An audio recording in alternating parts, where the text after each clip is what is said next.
Hi, and welcome back to the Always Podcast on YouTube. We're here with our crew from the scenario Haze as part of our Your Scenario, Your Actual Play series. I've got them collected, Keeper and Players, and so we'll go through some brief introductions and then give you a breakdown review of it. So if you'd take it away to my right. Hey, it's me, Miranda, and I was the keeper for Haze. My first debut episode keeping Call of Cthulhu for the Old Ways podcast. Yes. System which I still insist I don't know the rules for. That's okay. It's okay. It's much more about a look and feel for me. And then so to your right. Hi, this is Mike, and in Haze I played Evelyn Winston, the investigative journalist. Fantastic. And last but most certainly not least. Hi, it's Nate. And in Haze, I played Adrian Malone, a sports journalist.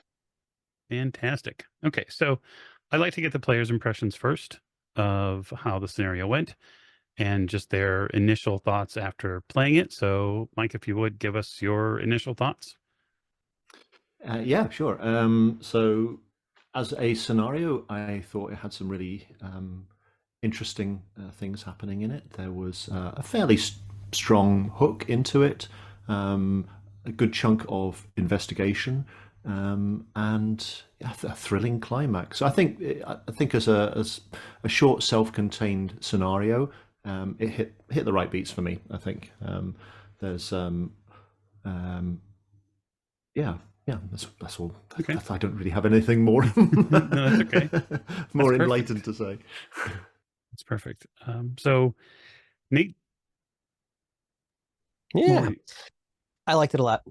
It was a two-person scenario, and playing with Spike is always fun. But I liked that, I mean, when I'm playing, there's always either are you creating or are you following sort of the story? And this one had a very satisfying follow the story. You're looking for the means, the motive, the opportunity. Like we've all seen the TV shows, and you do when you're doing an investigation, you're grabbing the nouns that are showing up, you're investigating those, and each of those places had a really satisfying, there's scenes, moments, and it followed. So I liked that. And I also liked, and we'll get into the mythos eventually, but I liked how the mythos wasn't telegraphed, wasn't coordinated, and it wasn't trying to be familiar. It was, this is something really strange is happening, is what is being revealed to us.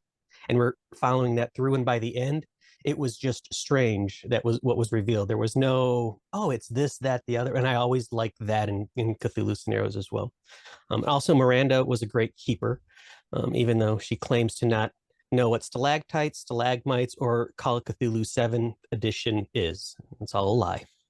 That's fair. Okay, so I'm going to dovetail back to Mike and ask if you had a meter to gauge the scenario by, say, would it be good for a beginner, intermediate, or reasonable for someone who's an experienced Call of Cthulhu player?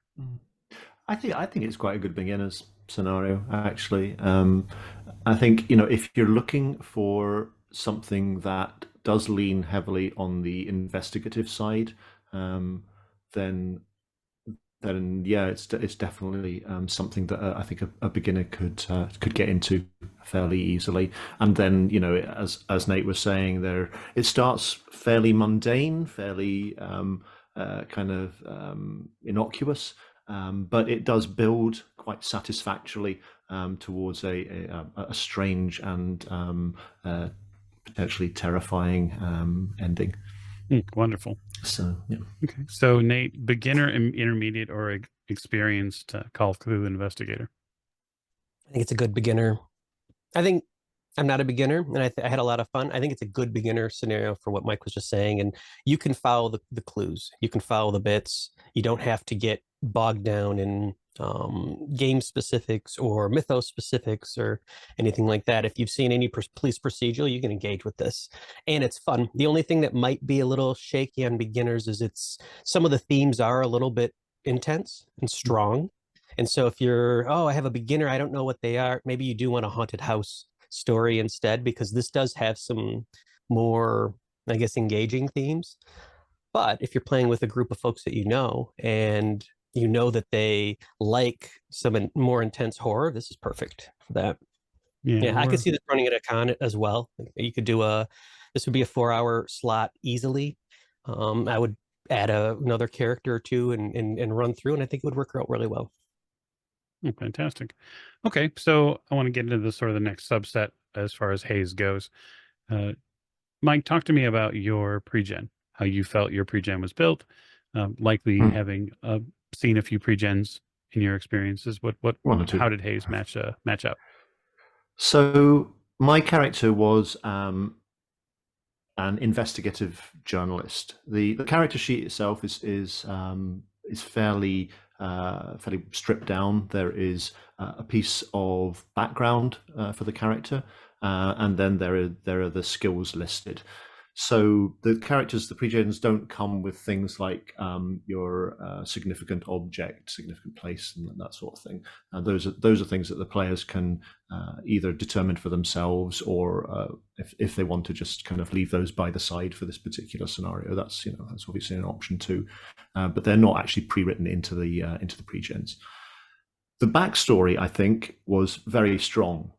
There were good motivations listed in the personal history for the character, for my character anyway, and also a nice connection with the story of the scenario, which was with what was actually going on in the scenario itself, that gave them really strong motives for getting involved to more than just a kind of a superficial level. There came a point where my character wouldn't just walk away, I felt anyway, and a lot of that was to do with their own personal history, without going into the specifics of the details of it. Where I think the character kind of was a little bit lacking, in my personal opinion, was in the skill set.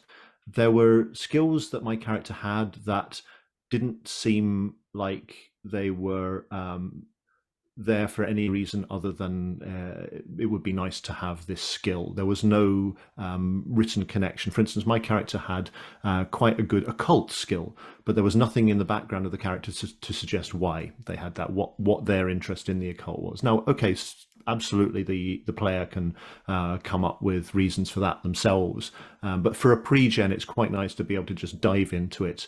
If you're handed a pre-gen at the beginning of a game in a con, you don't want to have to sit and then think about reasons and motivations why they would have that skill. Similarly, they had a relatively good psychoanalysis skill. Now, psychoanalysis as written in the in the skill listing in the investigator's handbook and in the keeper's handbook, it's much more a skill for somebody who works in that particular field, and for an investigative journalist to have points in psychoanalysis would suggest that they've got some sort of training in therapy and that kind of thing, which seemed to jar a little bit. And now the reasoning behind that, as far as I can tell, was to give them a mechanical way of maybe calming people down if they were getting overwrought and scared or anxious or upset or that sort of thing, which there isn't, strictly speaking, a specific skill for in Call of Cthulhu. So psychoanalysis is probably about as close as you're going to get, because you can use that skill to take people out of bouts of madness in certain circumstances and that kind of thing. But the one thing that I felt was really strange with the character, the way the skills were written, was the fact that there was no skill for writing at all, journalism or writing. There was some skill in photography, fairly reasonable skill in photography, but she wasn't written as a photojournalist or a photographer. She was written as an investigative journalist, and there were no skill points put into writing at all. So what you can take away from that, I guess, is that you either use some other skill, and like English, for instance, and say, okay, well, that covers that, or you're maybe feeding a little bit of library use for the investigative side of things, plus the social skills. But I think it could have done with some points in that particular skill. Maybe not necessarily have the points in photography seem to be sort of by the by. But yeah, so that was my feeling about the way the character was constructed anyway.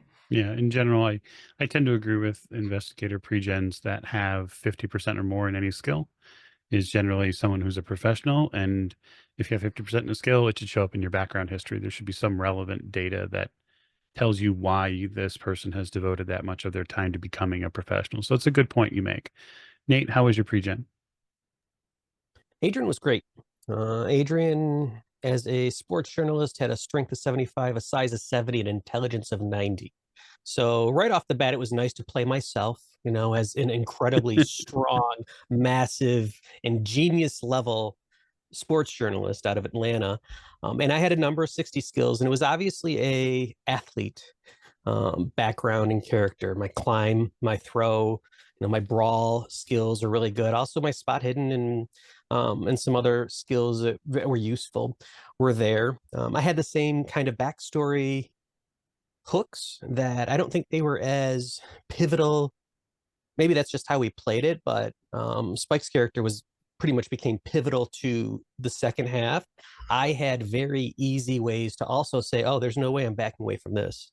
I don't care that I was supposed to be covering a high school football something game. I'm gonna go and do this thing because of my own backstory hooks, but they weren't as key. I enjoyed it also because I sort of look at pre-gens when I give them, and I also usually take randomly. Pre-gen's sort of a race against time puzzle to put together why.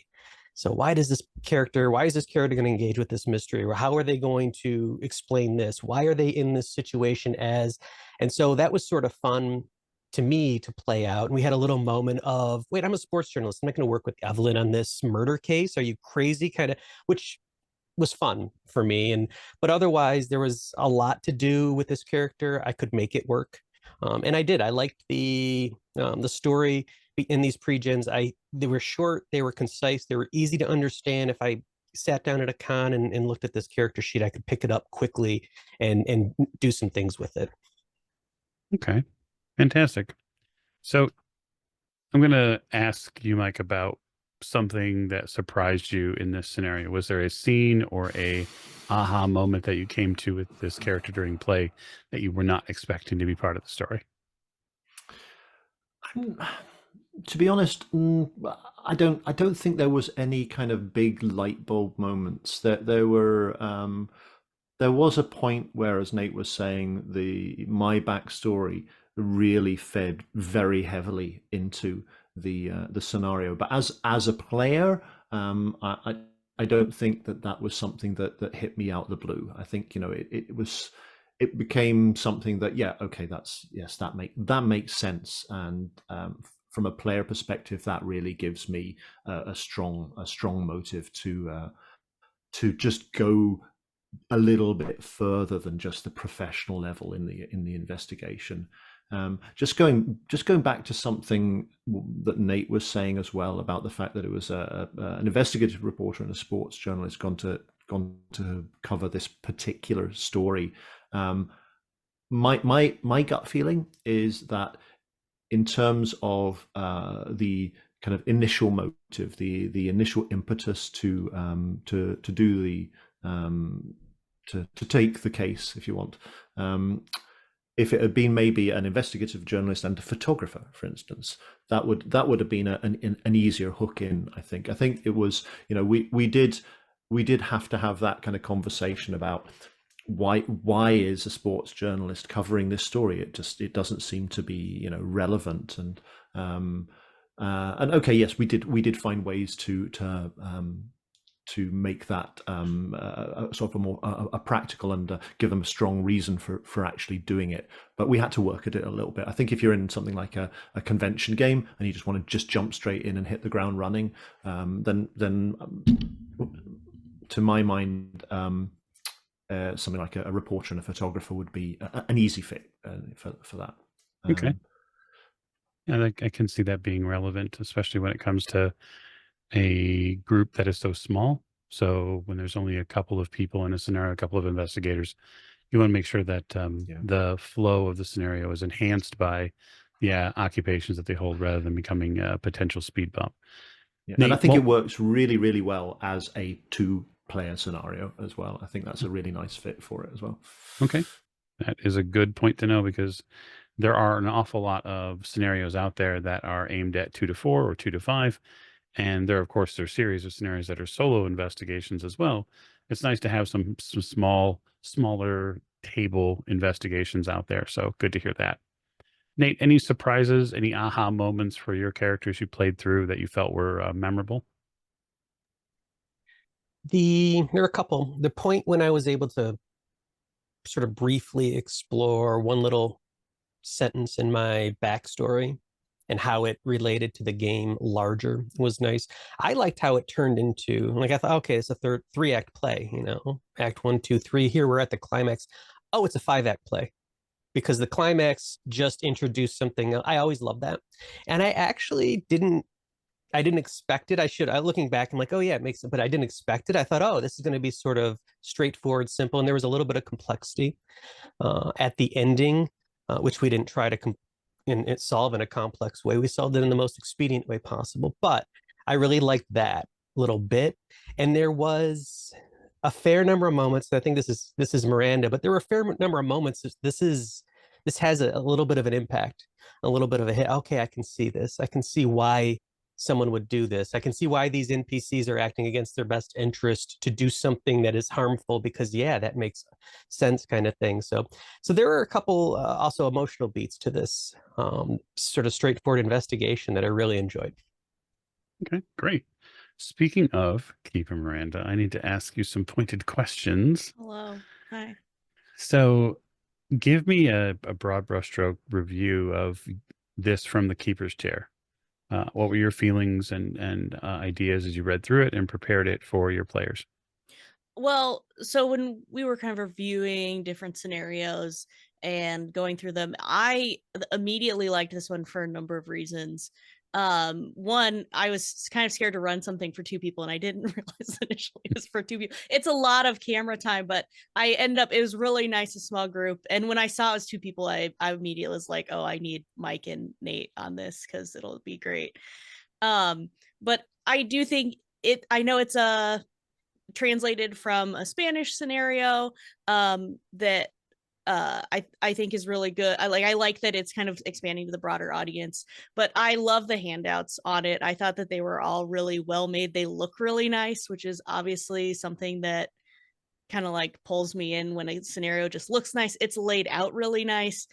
I know I say I don't know Call of Cthulhu, even though, I played entirely on the Orient Express, but it is a really good beginner scenario for someone that's like not used to running a lot of Call of Cthulhu or recording themselves running Call of Cthulhu. It lays everything out really nice. It's a really nice structure. It covers everything.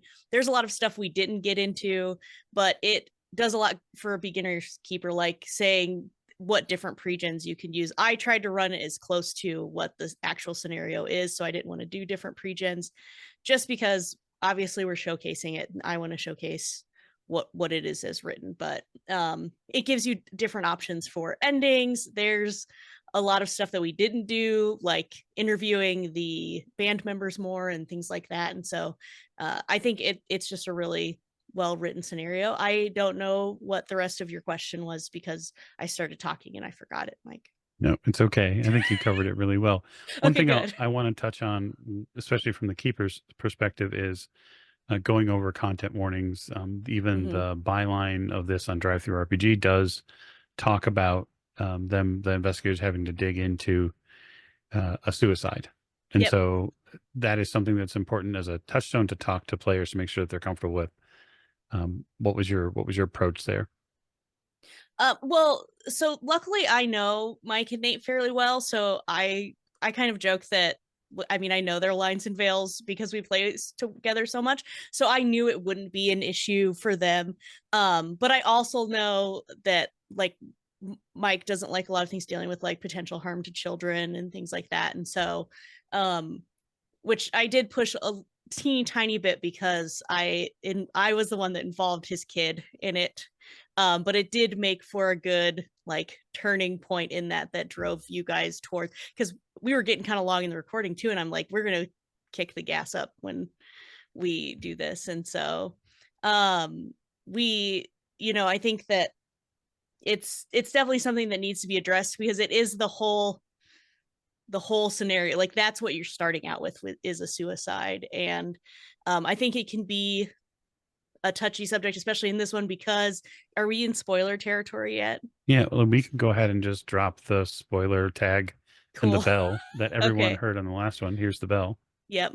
I think that this is a hard one when it comes to suicide too, because you're dealing with it's a compelled sacrifice. And so I think there can be some really hard emotions there for some people, because this wasn't just, there's a lot of emotions around suicide in general, and how we grieve that and how we deal with it and feel about it.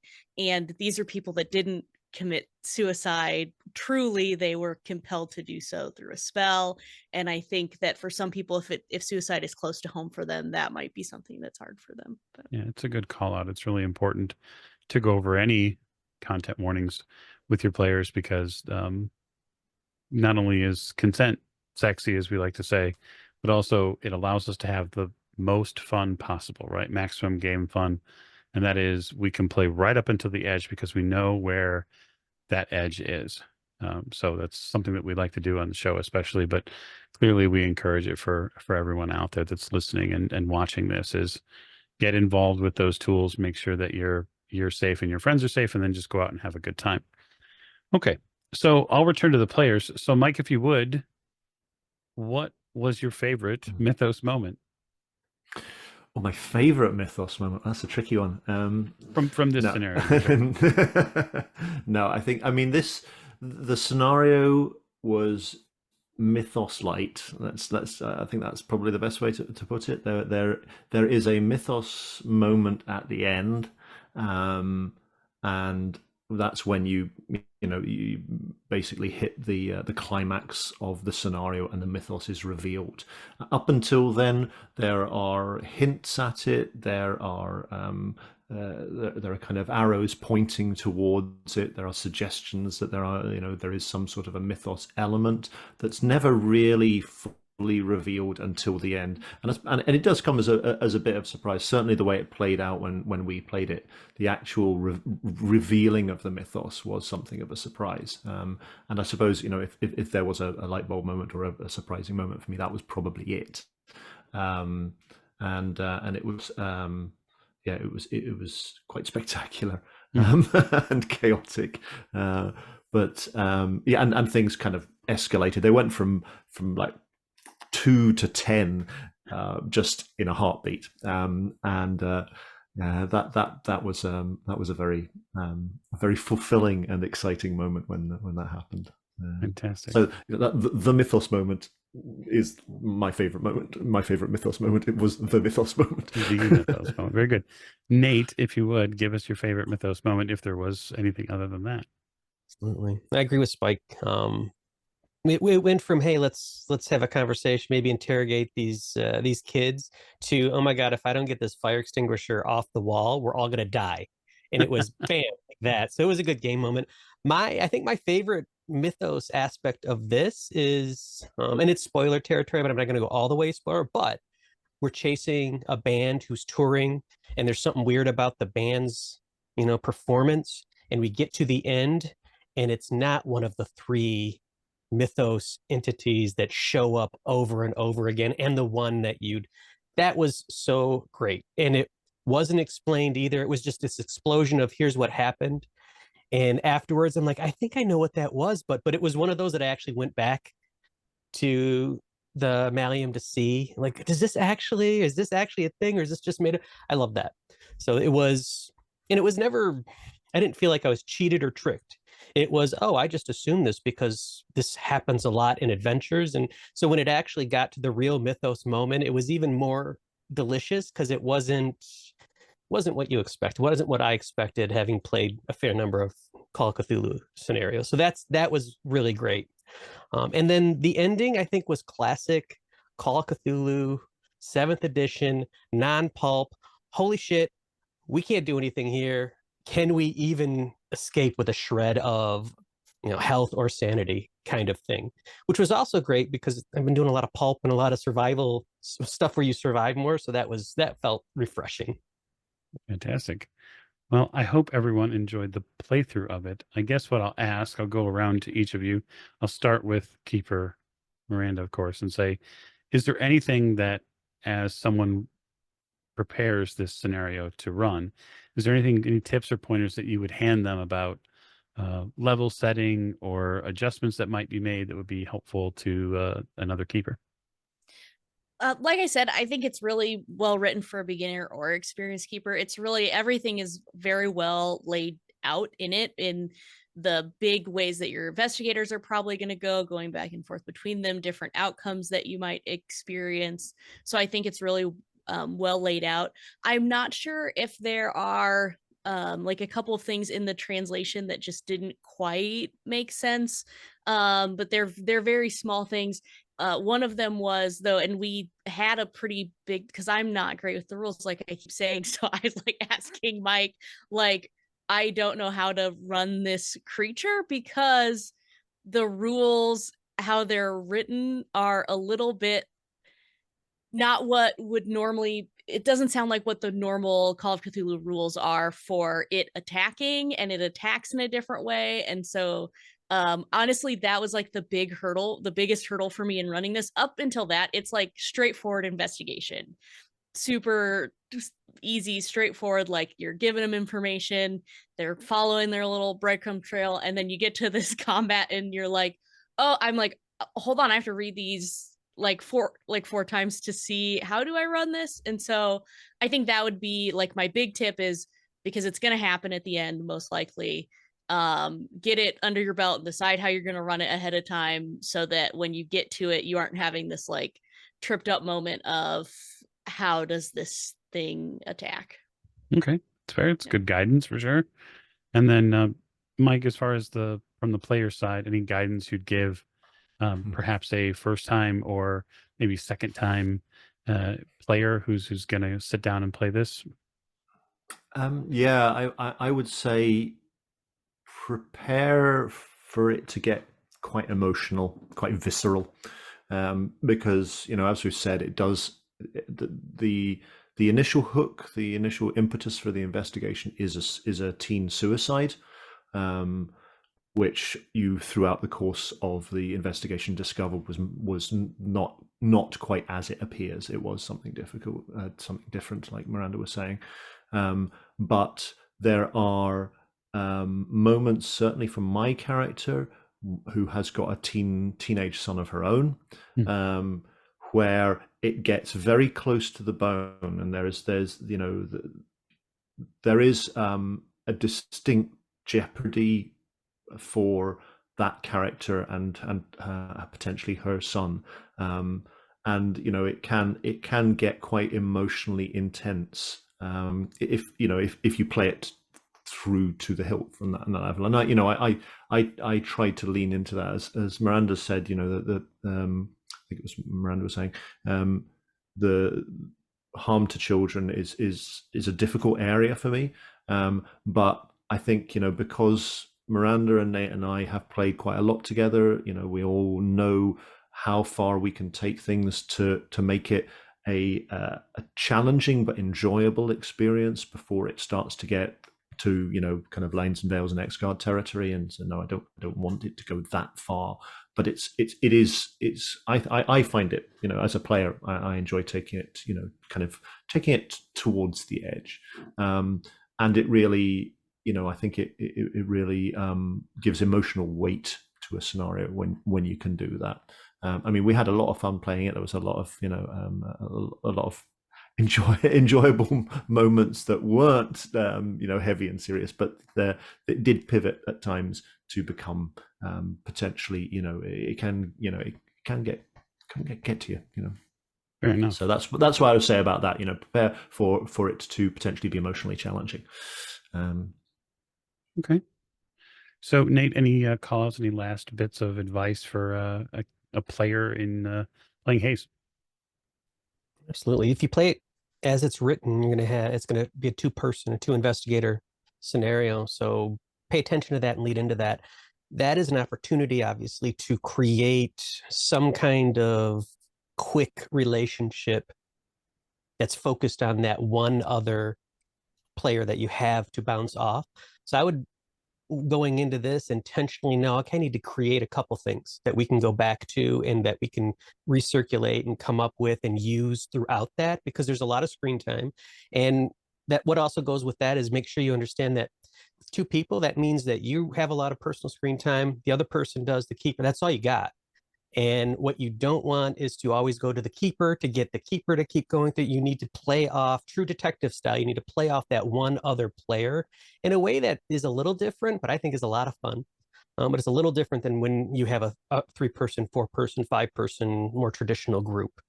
And so invest in that. My advice would be invest in that early to create a couple few. Like I think Evelyn and Adrian, our Evelyn and our Adrian, we immediately got into the sports guy is going to be my partner and I'm an investigative journalist. And then I don't want to really do all this serious stuff. I did sports for a whole reason and we morphed into a sort of relation. But I think you have to either explicitly or implicitly agree, okay, we're going to create something really quick and really fast here and then use that. Otherwise, you can get into a trap with 2-person games where you just keep creating, you keep going off in different directions, and it gets tiring and unproductive. So use the opportunity you have to really dive into some relationship work with another player. It's great. It's great.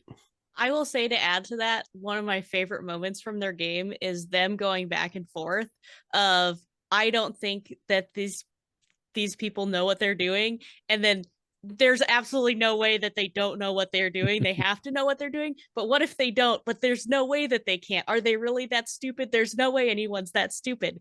And there was like this big back and forth moment of them just being like, what's going on with them? There's no way they don't know what they're doing, but they're clearly doing it.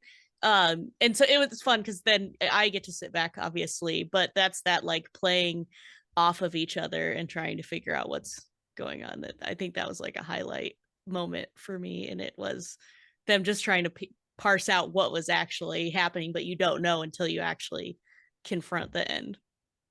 If I can just jump in just to reinforce what both Nate and Miranda have been saying, I think the relationship, because it's just a 2-player game, the relationship between the 2 characters is really, really important for the game, because as Nate was saying, you've both got a lot of screen time, but the only person you've got to bounce off against is that one other player character. So that's a highlight of the game for me as well as the whole investigation and the story. It's how these 2 people relate to each other and how their relationship maybe changes, develops throughout that very short space of time, in the face of the things that they're encountering. Yeah, very poignant there.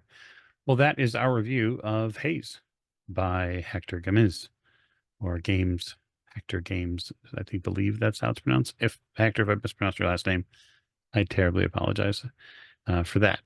But hopefully you all enjoyed hearing us play through Haze, and we'll be back with another Your Scenario, Your Actual Play in the future.